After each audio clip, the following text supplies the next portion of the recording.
कितना बड़ा प्रश्न चिन्ह लग रहा है प्रेम पर कि कहां प्रेम था पति पत्नी में और आज प्रेम कहां चला गया हो। केवल पुत्र के ऊपर प्रेम आ गया। अगर पति सामने खड़ा हो और पति के बगल में पुत्र खड़ा हो और पुत्र के बगल में संपत्ति रखी हो, ये तीन तुम्हारे सामने है, पति है, पुत्र है और संपत्ति है। धर्म क्या कहता है, सनातन संस्कृति क्या कहती है? सबसे पहले किसे स्वीकार करना चाहिए?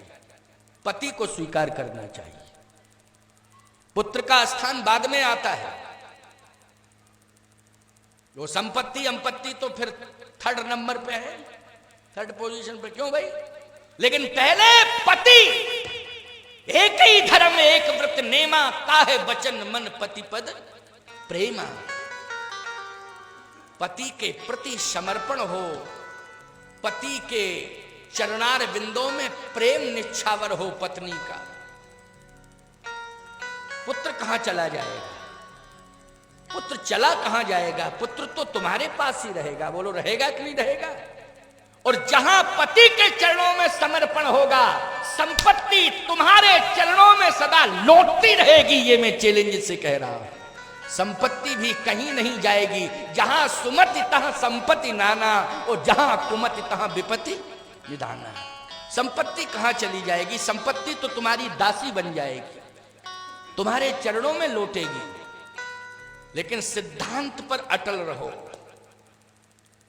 कैकेयी जी पति की ओर देख रही हैं क्या? पुत्र की ओर देख रही हैं, और सेकंड पर राज्य की संपत्ति की ओर देख रही हैं। राज्य बेटे को मिलना चाहिए, इसका मतलब है आकर्षण संपत्ति के ऊपर भी हो गया कि नहीं? पति तो रो रहा है, कहा मैं मर जाऊंगा। कैकेयी जी ने कहा ये तो आपका विषय है, आपकी सोच है, आपकी समझ है, आप डिसीजन लें। आपको जो डिसीजन लेना हो, आपके विवेक पर निर्भर कर रहा है। मुझसे आप बार बार क्यों कहलवा रहे हैं? आपको जिंदा रहना है या मरना है, ये आपके विवेक पर डिपेंड कर रहा है, आपके प्रारब्ध पर डिपेंड कर रहा है। कहीं आपका प्रारब्ध तो आपको मरने के लिए विवश नहीं कर रहा है। लेकिन बहिरंग दृष्टि से एक पत्नी का रोल उचित नहीं है। प्रारब्ध के लिए परमात्मा जिम्मेदार है, पत्नी नहीं है। बोलो भाई, पत्नी है जिम्मेदार कि परमात्मा? परमात्मा जिम्मेदार है, पत्नी नहीं है। पत्नी को तो लोक धर्म का निर्वाह करना चाहिए। और लोक धर्म क्या कहता है? लोक धर्म कहता है कि मन वचन कर्म से एक पत्नी को पति के चरणों में समर्पित हो जाना चाहिए। ये लोक धर्म कह रहा है, और यही सनातन धर्म भी कह रहा है। केवल लोक धर्म नहीं, ये सनातन धर्म भी कह रहा है। ये वेद मत भी है, केवल लोक मत नहीं है, वेद मत भी है। ये वेद भी यही कह रहा है। लेकिन कैकेयी जी ने उस प्रेम में प्रश्न चिन्ह लगा दिया। राम राज्य नहीं हो पाया। समझ गए हो कि नहीं? इस बिंदु पर बात चल रही थी कि प्रेम के धरातल पर राम राज्य जाएगा, और जहां प्रेम में प्रश्न चिन्ह लगा दिया, वहां पर रामराज रुक गया। बोलो, रुक गया कि नहीं? अब जहां जहां पर प्रेम पर प्रहार हुआ था, जहां जहां चोट लग गई थी, जहां जहां पर प्रेम में घाव हो गया था, भगवान राम 14 साल बाद लौट रहे हैं और मलहम पट्टी कर रहे हैं। समझ गए हो कि नहीं? जहां जहां प्रेम पर प्रहार हुआ था, चोट लगी हुई थी, भगवान राम वहां वहां उस प्रेम तत्व को देख रहे हैं, और जहां जहां भी चोट लगी है, जहां जहां घाव हुआ है, उसको भर रहे हैं।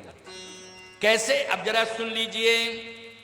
भगवान राम अकेले नहीं आए अयोध्या में। बोलो, अकेले आए कि सभी बानर भालुओं को लेके आए? बानर भालुओं को लेके आए। क्यों लेके आए बानर भालुओं को? इसलिए कि राम जी केवल अयोध्या वासियों से ही प्रेम नहीं करते हैं, राम जी केवल राज्य से ही प्रेम नहीं करते हैं, राम राज्य लेने के लिए नहीं आए हैं, राम संपत्ति को लेने के लिए नहीं आए हैं अयोध्या में, बल्कि राम जी बानर भालू जैसे प्रेमियों को साथ लेकर अयोध्या में आए हैं। वो ये बता देना चाहते हैं कि राम संपत्ति से प्रेम करते हैं कि बानर भालुओं से प्रेम करते हैं। किससे प्रेम करते हैं? गिरवासी बनवासियों से प्रेम करते हैं कि राजधानी से प्रेम करते हैं कि बनवासियों से प्रेम करते हैं कि राज सत्ता से प्रेम करते हैं कि प्रेम सत्ता से प्रेम करते हैं? समझ गए हो कि नहीं? भगवान ये बता देना चाहते हैं। पूरे बानर भालू सब अयोध्या की भूमि पर आ गए। अब सोचो जरा, कैकेयी माता दिखाई नहीं दे रही है, कौशल्या जी दिखाई दे रही है, सुमित्रा जी दिखाई दे रही है, लेकिन कैकेयी माता दिखाई नहीं दे रही है। अयोध्या वासी दौड़ पड़े भगवान को देख के। भगवान ने कहा रोको रोको रोको, घबराने की जरूरत नहीं, मिलेंगे, सबसे मिलेंगे। ऐसा नहीं है कि हम कहीं भाग जाएंगे, क्या आप सबको छोड़ के चले जाएंगे? मिलने के लिए तो आए हैं, अभी रुको रुको रुको। सब रुक गए।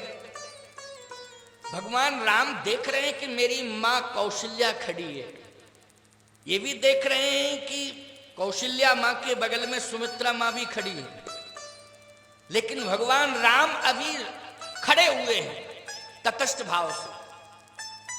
न तो भगवान श्री राम कौशल्या मां की ओर बढ़े, न भगवान राम सुमित्रा मां की ओर बढ़े। भगवान राम केवल गुरुदेव के चरण दौड़ के पकड़े। धाय धरे गुरु चरण सरोरही, ओ अनुज सहित अति पुलक तनोरे। धाय धरे गुरु चरण सरोर है, दौड़ के गुरु जी के चरण पकड़े। अच्छा, जब माता पिता गुरु तीनों होते हैं तो भगवान पहले किसके चरण पकड़ते हैं? प्रातः काल उठ के रघुनाथा, ओ मातु पिता गुरु ना वही माथा। बोलो प्रमाण मिला कि नहीं? प्रातः काल उठ के रघुनाथा अयोध्या में रहते थे। जब बचपन था भगवान का तो पहले माँ को प्रणाम किए, फिर पिता को, तब गुरु को। लेकिन आज माँ सामने खड़ी है, पिताजी तो हैं ही नहीं, चले गए सुरधाम, लेकिन गुरु जी के चरण पकड़े। बोलो किसके चरण पकड़े? पहले जल्दी बोलो। धाय धरे गुरु चरण सरोरहि, वो अनुज सहित अति पुलक तनोरे। किसी ने कहा राम जी पहले तो माता को प्रणाम करते थे, तब पिता को, तब गुरु को, लेकिन यहां पिता नहीं है तो मां तो है, तो पहले मां को प्रणाम करते तब बाद में गुरु को कर लेते, लेकिन मां की ओर क्यों नहीं बढ़ रहे हो? भगवान राम ने कहा इसलिए कि मैं 3 माताओं को छोड़ के गया था, लेकिन 2 माताएं दिखाई दे रही हैं। एक मां गई कहां? वो गई कहां? पिता के बारे में तो पता है कि वो अयोध्या छोड़ के चले गए और सदा सदा के लिए चले गए, लेकिन जाने के बाद भी अयोध्या वासियों हम इसलिए बार बार पिता को याद नहीं कर रहे हैं, मां कैकेयी को याद कर रहे हैं, क्योंकि पिता मुझे अयोध्या से जाने के बाद लंका में मिल गए। कहां मिल गए? लंका में मिल गए। उनसे मिलके ही मैं अयोध्या आया हूं। अयोध्या वासी अपना सिर खुजलाने लगे, लंका में मिल गए। उनकी तो अंत्येष्टि हो गई थी, सरजू तीर चिता बनाई। क्यों भैया? सरजू के किनारे चिता बनाई, उसमें अग्नि संस्कार हो गए। फिर लंका में गोस्वामी जी कह रहे, हम नहीं कह रहे, कहीं अवसर दशरथ तहीं आए, वो तनय बिलोक नयन जल छाए, वो अनुज सहित प्रभु बंदन कीना, वो आशीर्वाद पिता तो दीना। बोलो, दशरथ जी आए, भगवान ने प्रणाम किया, दशरथ जी आशीर्वाद देके चले गए। चले गए कि नहीं चले गए? ये रामायण की चौपाइयां हैं इसलिए बोल रहा हूं। क्या भांग खा के बोल रहा हूं कि मनमुखीपन से बोल रहा हूं? कई अवसर दशरथ कहीं आए, तनय विलोक नैन दिल छाए, अनुज सहित प्रभु बंदन कीना, आशीर्वाद पिता तो दीना। तो भगवान राम बोले पिताजी से तो आशीर्वाद लेके मैं चला ही आ रहा हूं, लेकिन सोच रहा था कि पिताश्री का आशीर्वाद मिल गया, लेकिन अब तीनों माताएं मिलेंगी तो उनसे भी आशीर्वाद लूंगा, और गुरुदेव मिलेंगे तो उनसे भी आशीर्वाद लूंगा। लेकिन आज मैं गुरुदेव को प्रणाम करके गुरुदेव से यह पूछ रहा हूं कि मेरी मां कैकेयी गई कहां, ये बताओ आप।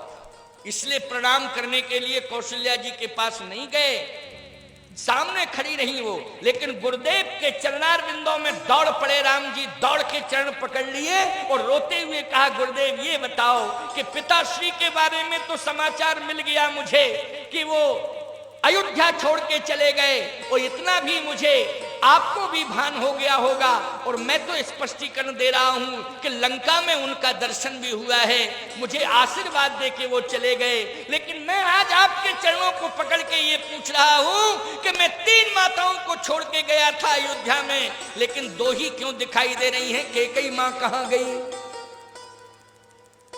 क्या अयोध्या में नहीं है? और नहीं है तो क्या जम्मू कश्मीर, कश्मीर मायका था ना, क्या कश्मीर चली गई, अथवा इस देश को छोड़ के ही चली गई? आप बताएं मुझे कहां है वो? क्योंकि यहां प्रेम में प्रश्न चिन्ह लगा हुआ है। बोलो लगा कि नहीं लगा? प्रेम के धरातल पर ईमानदारी से बताओ प्रश्न चिन्ह खड़ा हो गया कि नहीं हो गया? अब कैसे रामराज जाएगा? मैंने आपको पहले ही बता दिया था कि प्रेम के धरातल पर रामराज जाएगा, आएगा कि नहीं आएगा? और प्रेम के धरातल पर अगर कहीं किसी प्रकार का प्रश्न चिन्ह खड़ा हो गया है तो रामराज कैसे खड़ा होगा? प्रश्न चिन्ह हटा दो, किसी भी प्रकार की कोई टिप्पणी नहीं होनी चाहिए, बिल्कुल पारदर्शिता होना चाहिए। प्रेम के धरातल में रामराज अपने आप खड़ा हो जाएगा, बहुत ज्यादा प्रयास करने की आवश्यकता नहीं पड़ेगी। लेकिन सुनते जाइए, बहुत क्लियर बोल रहा हूं, 5 बजे तक बोलूंगा, क्योंकि तुम लोगों को तो आनंद मिल रहा है, हम जान रहे हैं, लेकिन हम पर जो बीत रही वो मैं जान रहा हूं। हाँ, परंतु तुम्हें आनंद मिले कोई दिक्कत नहीं मुझे, क्योंकि आनंद देने परमार्थ के कारण साधुन धरा शरीर, परमार्थ के लिए ही तो ये शरीर साधु का बनाया।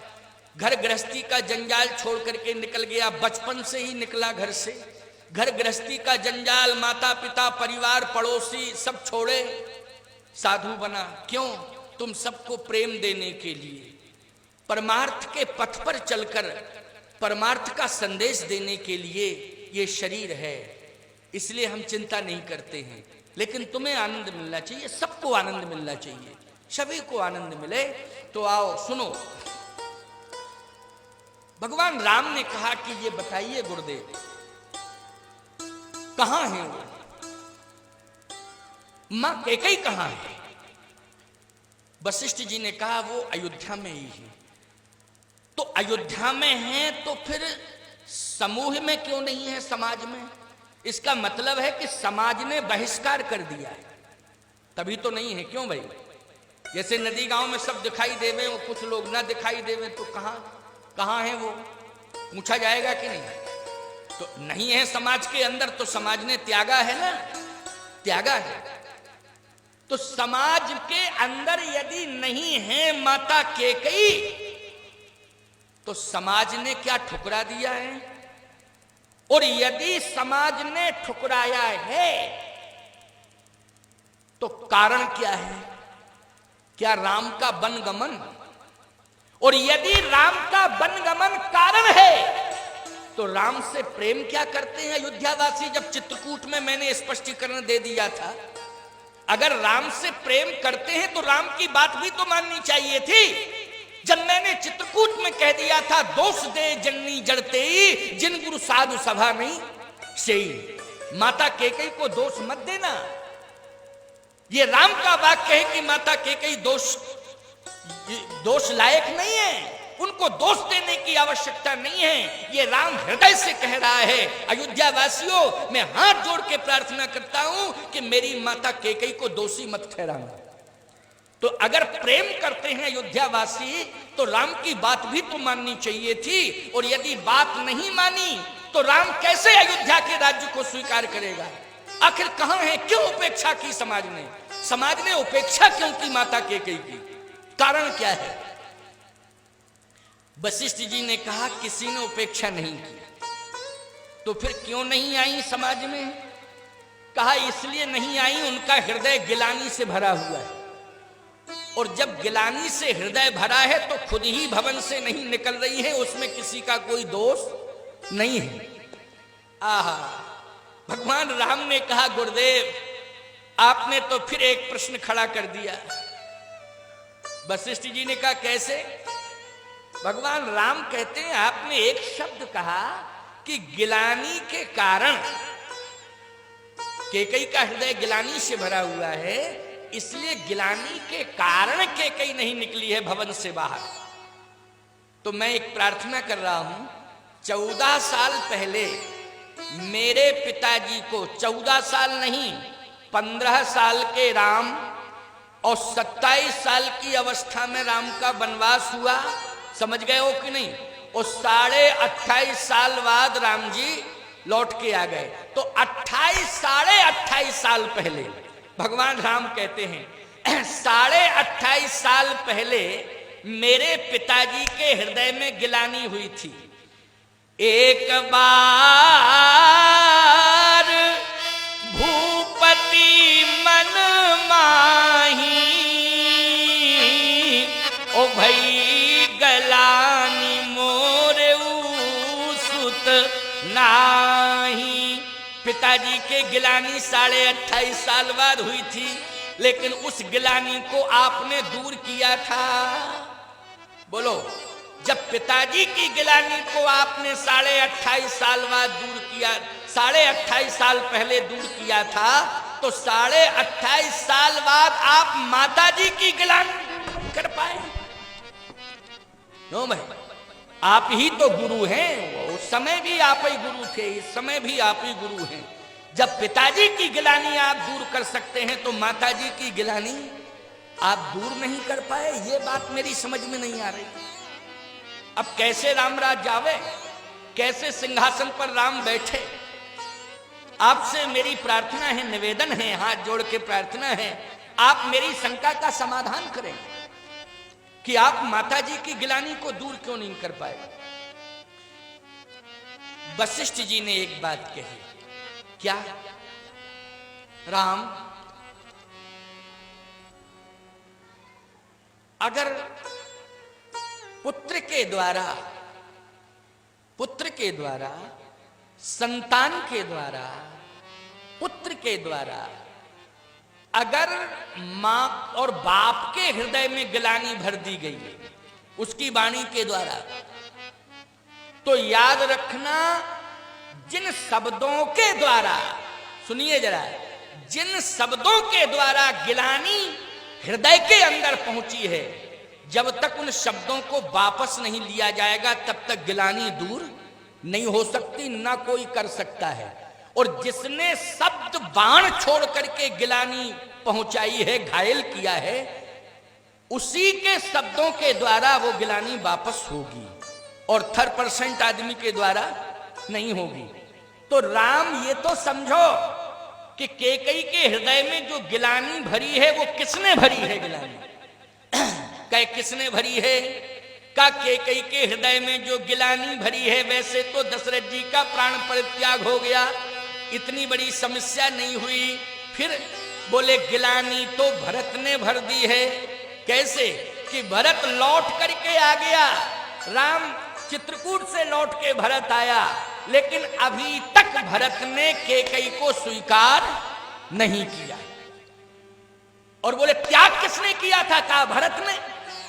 जो पै कुरुचि रही अस तो ही, ओ जन्मत का है न मारिस मोही, ओ पेड़ काट तय पल्लव सींचा, ओ मीन जियत नित बारी कुलीचा हंस वंश दशरथ जनक राम लखन से भाई, जननी तू जननी भई विदिशन कछु न बसाए। ऐसा वाक्य भरत ने बोल दिया था, मैं खड़ा खड़ा सुन रहा था। क्या कि हंस वंश, हमारा जो रघुवंश है वो हंस के समान पवित्र है हमारा वंश।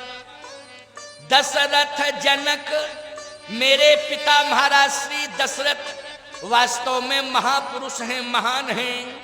और राम लखन से भाई, मुझे राम लक्ष्मण जैसे भाई मिले, चक्रवर्ती सम्राट महाराज दशरथ जैसे पिता मिले, रघुवंश जैसा वंश मिला।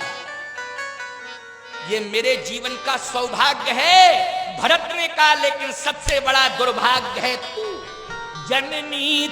जननी भई विधिशन कछु न वसाए। लेकिन तूने अपने माता पिता की परंपरा यहां रघुवंश में लागू कर दी। माता पिता की परंपरा, घर की परंपरा लेकर के आई और यहां हमारे घर में तूने लागू कर दी। ये सबसे बड़ा कलंक है, इसलिए मैं तेरा त्याग करता हूं। कभी भरत तुझे स्वीकार नहीं करेगा, कभी भरत तुझे स्वीकार नहीं करेगा। अब बोलो, ये शब्द जो निकले भरत जी की वाणी से, बोलो हृदय में गिलानी भर गई कि नहीं भर गई?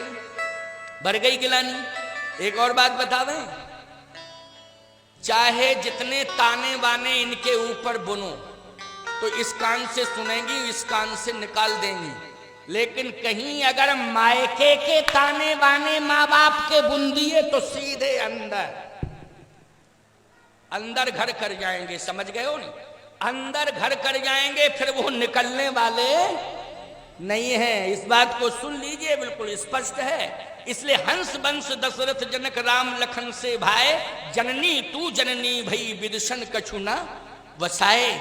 कहा बस वही गिलानी भरी हुई है कैकेयी के हृदय में। राम, अब मैं क्या करता, मेरा उपदेश भी यहां फैल हो गया। भगवान राम ने कहा गुरुदेव, तब तो भरत कहां है? भरत को बुलाओ, भरत को बुलाओ। अब भरत को तलाशा जा रहा, साहब भरत जी गायब, भरत जी गायब। हाँ, यही तो कंडीशन है। कहे भरत कहां चला गया? यही तो था, यही तो था, कहां गया, कहां गया? अब भरत जी ऐसी जगह में खड़े हैं जहां किसी की निगाह नहीं पहुंच पा रही है, निगाह नहीं पहुंच पा रही। क्यों? भरत जी को यह लग रहा है कि अब मैं कोप भाजन बन गया भैया का। गुरुदेव कह रहे हैं अब मैं भैया का कोप भाजन बन गया। और निश्चित है कि जब बड़ा व्यक्ति क्रोध में आता है तो आदर्श छोटा, चाहे भाई हो चाहे पुत्र हो, बोलो वो आंखों से ओझल हो जाता है कि नहीं हो जाता? जल्दी बोलो।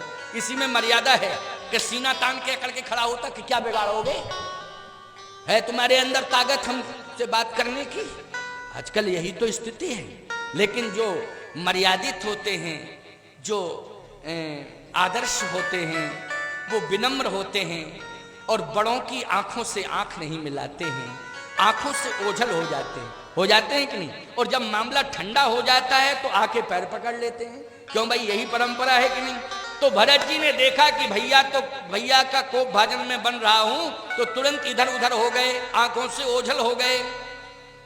भगवान राम ने कहा अयोध्या वासियों से कि अभी आप सब मिलने की कोशिश मत करना, अभी तो मैं रूठी मां को मनाने जा रहा हूं। किसको मनाने जा रहा हूं? रूठी मां को। तो प्रभु जानी कैकेयी लजानी, और प्रथमता सुग्रह गए भवानी। तो सबसे पहले कैकेयी के भवन में गए, और जैसे ही कैकेयी के भवन में गए तो दशा क्या है कैकेयी की? दशा ये है कि कैकेयी की आंखों से आंसू ऐसे गिर रहे जैसे सावन भादों में झड़ी लग जाती ना, पानी की झड़ी, सावन भादों झरझर झरझर झर, ऐसे ही झरझर झरझर झरझर आंसू गिर रहे हैं। आंसुओं की नदी प्रवाहित हो रही है, इतने आंसू निकल रहे हैं। अब जैसे ही आंसू निकले साहब, भगवान ने केकई के आंसू देखे, केकई माँ के आंसू। तो जब केकई माँ के आंसू देखे भगवान ने, कह अरे शरीर दुर्बल है, आंसुओं की धार लगी है और लंबी सांस ले रही है माँ, लंबी लंबी सांस। देखो ज्यादा लंबी लंबी सांस चलने लग जाए तो खतरा ही है, समझ लो। समझ गए हो कि नहीं? लंबी लंबी सांसें समझ लो खतरा ही है, बोलो है कि नहीं? और केकई माँ इतनी दुखी थी, इतनी व्यथित थी कि झरझर आंसू और लंबी सांस। भगवान राम ने कहा ये तो गड़बड़ है, अगर मैं थोड़ा सा विलंब करता तो शायद मेरी मां मुझे जीवित नहीं मिलती। और भगवान राम जैसे समीप में पहुंचे तो केकई की आंख तो बंद थी, क्योंकि आंसू गिर रहे थे तो आंख से कुछ दिखाई नहीं दे रहा था, आंखें बंद सी लग रही थी, लेकिन आंसू जरूर गिर रहे थे। तो भगवान राम ने केकई माँ के मुख से अपना कान लगाया कि कुछ शब्द निकल रहे हैं, श्वास के साथ कुछ शब्द, लेकिन इतने मंद और धीमे हैं कि वो सुनाई नहीं दे रहे। तो भगवान ने अपना कान लगाया और जैसे कान लगाया तो उन श्वासाओं से शब्द निकल रहे थे कि राम, मैं भरत के लिए नहीं जी रही थी, क्योंकि भरत ने तो मेरा त्याग कर दिया। मैं अयोध्या की संपत्ति के लिए नहीं जी रही थी, क्योंकि बेटे के लिए राज्य मांगा था। जब बेटे ने राज्य का भी त्याग कर दिया और मेरा भी त्याग कर दिया, तो ना मैं राज्य के लिए जी रही थी और ना मैं बेटे के लिए जी रही थी। वो पति तो मेरा छोड़ के चला गया, तो प्रश्न ही नहीं उठता कि मैं पति के लिए जी रही थी, क्योंकि मर के चला गया तो लौट के थोड़ी आएगा। लेकिन मैं जी रही थी तो केवल राम तुम्हारे लिए जी रही थी, कि भले ही बेटे ने ठुकरा दिया है, भरत ने केकई को ठुकरा दिया है, लेकिन मेरा बेटा राम आएगा, वो जरूर मुझे अपनाएगा, निश्चित रूप से अपनाएगा। लेकिन राम, मुझे मालूम चल गया कि तुम अयोध्या में आ गए हो।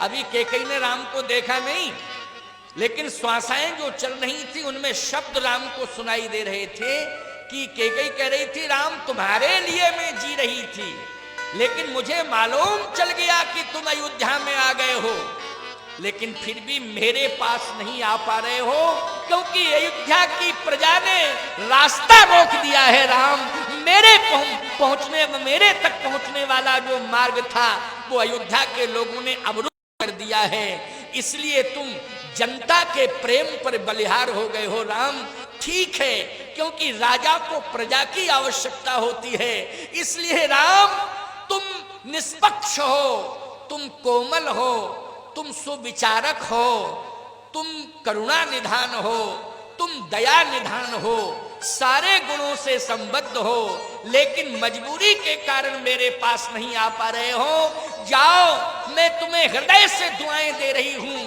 कि तुम राजा बनो, लेकिन जैसे ही तुम राजा बनोगे उसी समय मैं प्राणांत कर दूंगी, आंखों से देख लूं कि तुम राजा बन गए हो। राम, मेरे पास नहीं आ पा रहे हो, ये तुम्हारी मजबूरी है, लेकिन मेरा हृदय से समर्थन है, दुआएं हैं कि तुम राजा बनो, ये मेरा आशीर्वाद है। लेकिन थोड़ी देर तक और जीवित रहूंगी, बस ये सुन लूं कि राम राज सिंहासन पर बैठ गए, उसी समय मैं प्राणांत कर दूं। यदि सिंहासन पर बैठने के पहले मैं प्राण छोड़ती हूं तो राज्य में बाधा उत्पन्न हो जाएगी। बोलो, हो जाएगी कि नहीं? क्यों भाई, मां मरी रखी हो, मां की मृत्यु हो गई हो, कोई सिंहासन पर बैठेगा बेटा? जल्दी बोलो, व्यवधान पैदा हो जाएगा। इसलिए मेरी मृत्यु से तुम्हारे राज्य सिंहासन का व्यवधान होगा। इसलिए राम, मैं तुम्हारा इंतजार कर रही हूं, मेरी दुआएं हैं। लेकिन जैसे ही ये शब्द राम जी ने सुने तो राम जी ने हाथ पकड़ के मां को हिलाया, और जैसे हिलाया डुलाया, कहा आंख खोल के देखो, तेरा राम तेरे पास आ गया है, तेरा राम तेरे पास आ गया है, आंख खोल के देखो मां, मैं तुम्हारे पास हूं। और जैसे ही केकई की आंख खुली तो राम सामने थे, मां की भुजाएं पकड़े थे, लेकिन राम को देख करके केकई मां ने राम को हृदय से लगा लिया। आज मां और बेटे का मिलन हो रहा है, हृदय से हृदय मिला करके भाव भरा मिलन। भरत दिखाई नहीं दे रहे हैं, राम हृदय से लगे हुए हैं। एक बात बताएं, जीवन का चाहे जितना बड़ा कष्ट हो, समझना, संतान के द्वारा कष्ट मिला हो, चाहे संपत्ति के द्वारा कष्ट मिला हो, और चाहे समाज के द्वारा कष्ट मिला हो, लेकिन जब राम तुम्हें उठा के हृदय से लगा लेंगे तो सारा कष्ट दूर हो जाएगा, फिर जीवन में कष्ट रहने वाला ही नहीं है। और आज भरत के द्वारा भले ही कैकेयी को कष्ट मिला हो, लेकिन आज बोलो हृदय से किसने लगाया है कैकेयी को? राम ने लगाया है। तो राम जिसको हृदय से लगा ले उसके जीवन में कष्ट रहेगा क्या? जैसे हृदय से लगाया, कहा मां क्यों रो रही है? कहा बस तुम्हें पाने के लिए रो रही थी बेटा, अब तो आंसू ही नहीं बचे हैं, अच्छा हुआ तुम मिल गए। भगवान राम ने कहा माता जी ऐसे नहीं, आप इस भवन में नहीं रहेंगे, जहां पर कौशल्या मां खड़ी हुई हैं वह भूमि आपके लिए है और आपका इंतजार कर रही है। और ये राम आपको उसी भूमि पर स्थापित करेगा जिस सम्मान की भूमि पर मां कौशल्या खड़ी हैं और मां सुमित्रा खड़ी हैं, उन्हीं के बगल में आपका स्थान है और वो जगह खाली पड़ी हुई है। ये राम आपको सम्मान पूर्वक ले जाएगा और उसी भूमि पर स्थापित करेगा, तब राम राज्य होगा। जब तक कौशल्या के बगल में मां कैकेयी को खड़ा नहीं कर दिया जाएगा, तब तक राम सिंहासन पर बैठने वाला नहीं है। ईमानदारी से बताओ, सिंहासन जरूरी है कि प्रेम का धरातल जरूरी है? बोलो भाई, प्रेम का धरातल जरूरी है, तभी राम राज जाएगा। और प्रेम के धरातल का अभाव हो गया है, इसलिए राम राज्य नहीं हो पा रहा है। भगवान राम ने कहा माता जी मैं लेके चलता हूं आपको, चलिए। कैकेयी ने, राम मुझे वहां मत ले जाओ, मैं नहीं जाऊंगी। क्यों नहीं जाएंगी?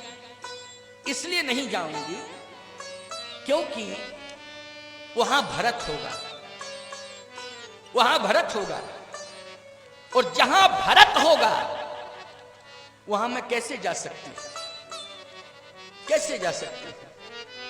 राम अगर कैकेयी को ले जाना चाहते हो तो भरत उस भूमि पर नहीं होना चाहिए। या तो भरत को स्वीकार करो या फिर कैकेयी को स्वीकार करो। इन दोनों में किसी एक का त्याग राम तुम्हें करना पड़ेगा, तभी कैकेयी उस भूमि पर जा सकती है। अब बोलो धर्म संकट खड़ा कर दिया कि नहीं कर दिया? वो ना तो कैकेयी का त्याग कर सकते राम जी, ना भरत का त्याग कर सकते। बोलो भाई, कर सकते क्या? दोनों को ही स्वीकार करेंगे कि नहीं? दोनों को करेंगे कि नहीं? भगवान राम ने कहा माता जी पहले ये बताओ आखिर भरत से आप इतना नाराज क्यों हैं? इसलिए कि भरत के शब्द बाण आज भी मेरे हृदय में है, और वही शब्द बाण ने गिलानी भर दी है हृदय में। लेकिन तुमने मुझे स्वीकार कर लिया तो मेरी वेदना तो समाप्त हो गई, लेकिन वो बाण अभी भी चुभे हुए हैं। वो बाण वेदना समाप्त, जैसे भीष्म पितामह के बाण चुभे थे तो भगवान ने वेदना समाप्त कर दी थी, बाण निकले थे क्या? जल्दी बोलो। वेदना तो भगवान ने समाप्त कर दी थी तो वेदना नहीं हुई, लेकिन बाण निकले क्या? बाण नहीं निकले थे, बाण तो ज्यों की त्यों थे। तो राम तुमने मेरी वेदना तो समाप्त कर दी, लेकिन भरत के जो शब्द बाण मेरे हृदय में लगे हुए हैं वो आज भी हैं। इसलिए वो कैसे निकलेंगे? कैसे निकलेंगे मां? कहा स्वयं भरत आवे और निकाले। क्यों भाई? भरत आवे और निकाले। भगवान राम ने कहा तो भरत को बुलाता हूं मैं, आप चिंता मत करो, अभी बुलाता हूं भरत को। भरत 100 बार आएगा। भले ही भरत दिखाई नहीं दे रहे थे, लेकिन भगवान का ऐसा दृष्टि है, परमात्मा की ऐसी दृष्टि है, भगवान की ऐसी दृष्टि है, परमात्मा की ऐसी दृष्टि है कि संसार में कौन कहां है और क्या कर रहा है। बोलो ईश्वर देख रहा है कि नहीं देख रहा है? कहां व्यक्ति है, कर क्या रहा है, क्यों पहुंचा है, क्या करने जा रहा है, क्या कर रहा है। बोलो ये भगवान देख रहा है कि नहीं देख रहा है? भगवान से क्या छिपा? भले ही भरत जी वहां दिखाई नहीं दे रहे थे, ये बहिरंग दृष्टिकोण, लेकिन अंतरंग दृष्टिकोण तो ये है कि राम जी सब देख लेंगे कहां भरत है। भगवान ने आंख बंद की, भरत जी दिखाई दे गए, इशारा किया, भरत तुम मेरे पास आ जाओ, मेरे पास आ जाओ। अब भगवान की आज्ञा, आज्ञा का उल्लंघन कैसे हो सकता है। अब भरत जी महाराज दौड़े दौड़े गए तो वशिष्ठ जी के चरण पकड़ लिए। वशिष्ठ जी कहा, गुरुदेव गुरुदेव गुरुदेव रक्षा करो रक्षा। हाँ क्या बात है, बोलो। बात यह है कि प्रभु का आदेश हुआ है कि मैं जहां हूं वहां चले आओ, और अभी चले आओ, लेकिन वो ऐसी जगह पर है प्रभु के मैं वहां जा नहीं सकता हूं, क्योंकि मैंने प्रतिज्ञा कर ली। ओ भैया बार बार बुला रहे हैं। वशिष्ठ जी ने कहा, एक बात बताओ, तुम प्रतिज्ञा को महत्व दे रहे हो कि भैया को महत्व दे रहे हो, जल्दी बोलो। कहे भैया को। तो जब भैया की आज्ञा है तो प्रतिज्ञा छोड़ो, सीधे पहुंचो।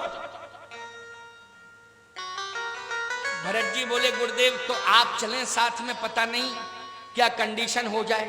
भगवान ने फिर प्रेरणा दी, अकेले आना, किसी को साथ में लेके मत आना, अकेले। भरत जी अकेले चल दिए। बड़ी अच्छी बात है ये। अंतिम 10 मिनट हैं, हो गया 14 मिनट, अंतिम 14 मिनट। अकेले आना है भरत, साथ में किसी को नहीं लाना है। भरत जी अकेले चल दिए। जिस रास्ते से भगवान राम कैकेयी मां के पास पहुंचे थे, उसी रास्ते से भरत चल दिए मां कैकेयी के भवन की ओर। भगवान राम ने सोचा कि भरत इतना भावुक है कि भावुकता में संतुलन खो देता है, शायद यहां आए और मां कैकेयी के प्रति समर्पण ना कर पाया तो फिर मैं अपनी मां को क्या उत्तर दूंगा, कैकेयी मां को क्या उत्तर दूंगा। शायद अगर समर्पण ना किया तो ऐसी भूमिका राम तुम्हें तैयार करनी चाहिए कि देखते ही समर्पण हो जाए, देखते ही समर्पण हो जाए। और कैकेयी ये समझ रही थी कि राम तुम भले ही 100 बार बुला लो, उसने इतनी गिलानी मेरे हृदय में भर दी है और मेरे द्वारा उसके हृदय में इतनी गिलानी पहुंच चुकी है कि वो मुझे स्वीकार ही नहीं कर सकता है, वो मुझे स्वीकार ही नहीं कर सकता है। राम जी ने कहा, तो आने तो दो माता जी, और नहीं करेगा स्वीकार तो उसे सजा दूंगा, सजा दूंगा उसे। कैकेयी बोली, सजा तो नहीं दे पाओगे, क्योंकि मैं जानती हूं कितना प्रेम करते हो भरत से, कितना प्रेम करते हो, ये दुनिया जानती है, मैं भी जानती हूं, सजा हो जा तो नहीं दे पाओगे। कहे नहीं मां, देख तो लीजिए, अगर वो समर्पण नहीं करता है तो आप मुझे सजा दे दें। कहे अच्छा ठीक है, आने दो। लेकिन भगवान ने सोचा कि ऐसा माहौल बनाऊं कि भरत देखते ही बिना कहे सरेंडर हो जाए। तो भगवान राम सीधे साष्टांग चरणों में गिर पड़े और कहा, माता जी अभी हम उठेंगे नहीं। कैकेयी बोली, कब